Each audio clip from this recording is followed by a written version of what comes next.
साल 25 तेहेस है। दुनिया जैसी हम जानते थे अब सिर्फ यादों में रह गई है। हरे भरे जंगल जो कभी जीवन से भरे हुए थे अब वीरान जमीन बन चुके हैं। हर तरफ खामोशी छाई हुई है, सिर्फ एक मरते हुए ग्रह की गुटगुटाहट सुनाई देती है। हमने उसके संसाधनों का शोषण किया, उसके वातावरण को प्रदूषित किया और उसके दर्द को आंखों से ओझल कर दिया। अब वो हमसे बदला ले रही है। सूर्य अपने जीवन चक्र के अंत के करीब फूलने लगा, एक विशाल रेड जायंट में बदल गया। हमारा समय खत्म हो रहा था। विधि की सुइयां टिक टिक कर रही थी। हमारे अंत का पहला संकेत तापमान में एक हल्की सी वृद्धि थी। गर्मियों लंबी होने लगी, सर्दियां छोटी और ध्रुवी बर्फ की चोटियां खतरनाक गति से पिघलने लगी। समुद्र के किनारे बसे शहर समुद्र के बढ़ते हुए जल स्तर के नीचे गायब होने लगे। सूर्य ने अपने निरंतर विस्तार में हमारे रक्षाहीन ग्रह पर गर्मी और विकिरण का एक भयानक प्रकोप बरपाया। तापमान असहनीय हाइट्स तक पहुंच गया, जिससे किसी भी जीवित प्राणी के लिए खुले में जीवित रहना असंभव हो गया। आसमान जो कभी एक चमकदार नीला होता था अब एक पीले रंग का हो गया था, ग्रीन हाउस गैसेस के एक गहरे धुएं से भरा हुआ था। हमारा सुंदर ग्रह जो कभी एक स्वर्ग था तेजी से एक जीवित नरक में बदल रहा था। निरंतर गर्मी ने हमारी जल निकायों पर अपना असर दिखाया। झील और नदियां वापस बनिए और गायब हो गए, अपने पीछे दरारों वाली और बंजर नदी के किनारे छोड़ दिए। कभी शक्तिशाली समंदर जीवन से भरे हुए सूखने लगे, उनका पानी गर्म लवण जल में बदल गया। समुद्री जीवन बदलते हुए हालातों से निपटने में असमर्थ झुंझुन में मर गया। प्रकृति का नाजुक संतुलन टूट गया, एक उजड़ और मरते हुए ग्रह को पीछे छोड़ गया। जैसे जैसे समंदर पीछे हटे, उन्होंने प्राचीन सभ्यताओं के कंकलों को प्रकट किया, जो लंबे समय से लहरों के नीचे दबे हुए थे। डूबे हुए शहर जो कभी जीवन से भरे हुए थे अब हमारी अपनी मृत्यु दर की कठोर याद दिलाते हैं। हर बीतते दिन के साथ पृथ्वी की सतह और गर्म होती गई। हमारे पैरों के नीचे की जमीन तपती रेत में बदल गई। हवा खुद गर्मी से झिलमिला रही थी। जंग की आग महाद्वीपों में फैल गई। अपने रास्ते में आने वाली हर चीज को खा गई। आकाश एक टेरिफाइंग नारंगी चमक से धधक रहा था। हवा धुएं और राख से भरी हुई थी। हमारा कभी नीला ग्रह एक उग्र नरक में बदल गया था। कुछ बचे हुए इंसान असहनीय गर्मी और विकिरण से बचने के लिए जमीन के नीचे छिप गए थे। हमें एक रास्ता खोजना था, अपने मरते हुए ग्रह से बचने और तारों के बीच शरण लेने का रास्ता। भाग 5 आशा का सफर, नोआ का जान।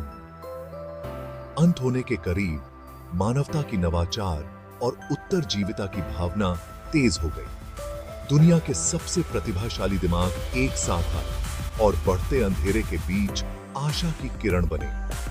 यह किरण थी नोआ, एक विशाल अंतरिक्ष यान, ब्रह्मांडीय बाढ़ में हमारी नाव। नोआ मानव सरलता और लचीलापन का प्रमाण था, जो कुछ चुनिंदा हजार व्यक्तियों को रखने और हमारी सभ्यता के बीजों को एक नए घर तक ले जाने में सक्षम था। जैसे ही पृथ्वी उनके चारों ओर जल रही थी, नोआ पर काम करने वाले पुरुष और महिलाएं इस विश्वास से चिपके हुए थे कि वे सिर्फ एक अंतरिक्ष यान से बढ़कर कुछ बना रहे हैं। वे मानवता के लिए एक भविष्य का निर्माण कर रहे थे। यह हमारी आखिरी उम्मीद थी, विलुप्त होने के खिलाफ हमारा आखिरी दांव। भाग 6 तारों की ओर पलायन। प्रस्थान का दिन आखिरकार आ ही गया। लॉन्च साइट पर सन्नाटा पसर गया, क्योंकि चुने हुए कुछ लोग नोआ पर सवार हो गए। वे एक विविध समूह थे, जो मानवता के सर्वश्रेष्ठ वैज्ञानिकों, इंजीनियरों, डॉक्टरों, कलाकारों और शिक्षकों का प्रतिनिधित्व करते थे। हर कोई अपने साथ एक मरते हुए दुनिया की उम्मीदों और सपनों को लेकर चल रहा था। एक अग्लुशीतलनी गर्जन और प्रकाश की एक अंधाधुंध चमक के साथ नोआ ने पृथ्वी के वायुमंडल को चीरते हुए उस नरक को पीछे छोड़ दिया जो कभी हमारा घर था।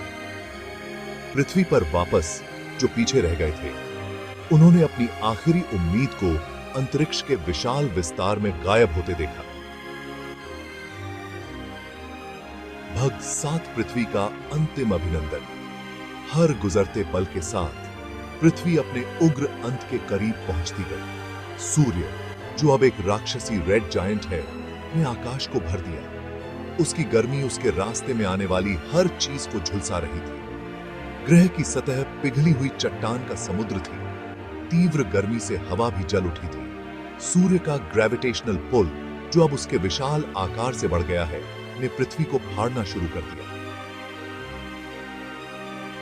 हमारा कभी खूबसूरत ग्रह सहस्राब्दियों से हमारा घर टुकड़ों में बंट गया, उस नरक में समा गया जिसने कभी उसका पोषण किया था। भागात्स केपलर 186f पर एक नई सुबह।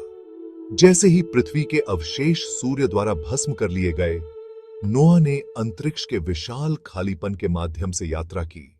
पीढ़ियां पैदा हुईं और अंतरिक्ष यान की सीमाओं के भीतर अपना जीवन व्यतीत किया। उनके खोए हुए घर से उनका एकमात्र संबंध नोआ के अभिलेखागार में संग्रहीत कहानियां और डेटा था। एक अनंत काल की तरह लगने के बाद क्षितिज पर आशा की एक किरण दिखाई दी। केपलर 186f, नोआ से।